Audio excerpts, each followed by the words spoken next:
Hi guys, welcome to Kavin rapid form. நம்ம வீடியோவில் இன்றைக்கி என்ன பார்க்க போகிறோன்னா, ஃபார்மோட க்ளீனிங் எப்படி பண்ணுறோம், என்னெல்லாம் பண்ணுறோம், அதெல்லாம் ஒன் பை ஒன்னாக பார்க்க போகிறோம்.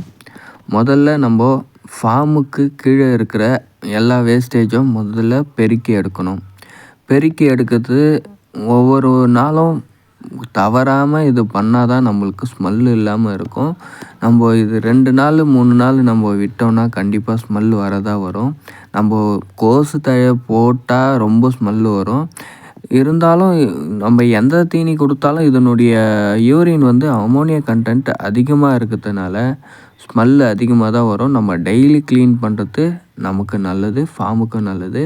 இங்கே பாருங்கள், முதல்ல அந்த வேஸ்டேஜெலாம் நம்ம பெருக்கி வாரிடுறோம். தொடப்பத்துலேயும் முறம் வச்சு யூஸ் பண்ணி நம்ம முதல்ல வாரிடுவோம். அடுத்தது தான் நம்ம தண்ணி ஊற்றி வாஷ் பண்ணுவோம். ஏன்னா இது அப்படியே வாஷ் பண்ணாலும் நம்மளுக்கு அந்தளவுக்கு ஈஸியாக இருக்காது. முதல்ல நம்ம அது வேஸ்டேஜில் முதல்ல பெருக்கி வாரிட்டோம்னா தண்ணி ஊற்றி அலசத்தில் ரொம்ப ஈஸியாக முடிஞ்சிடும்.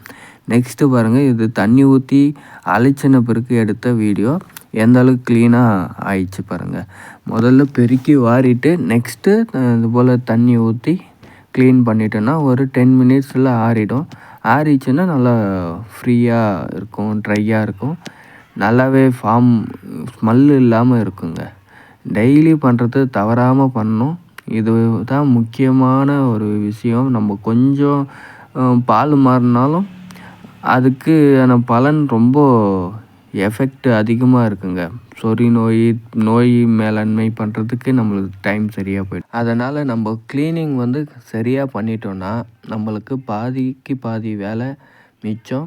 குட்டிங்களும் முயல்களும் நல்லா ஆரோக்கியமாகவும் இருக்கும். இந்த அமோனியா கண்டென்ட் மேலே வரைக்கும் வராமல் பார்த்துக்கணும். அதுதாங்க ரொம்ப ரொம்ப முக்கியம். அப்படி பண்ணிட்டாலே நம்ம ஃபார்ம் சக்ஸஸ் ஆகிறதுக்கு 90% வாய்ப்பு அதிகம். தேங்க்யூ ஃபார் வாட்சிங்.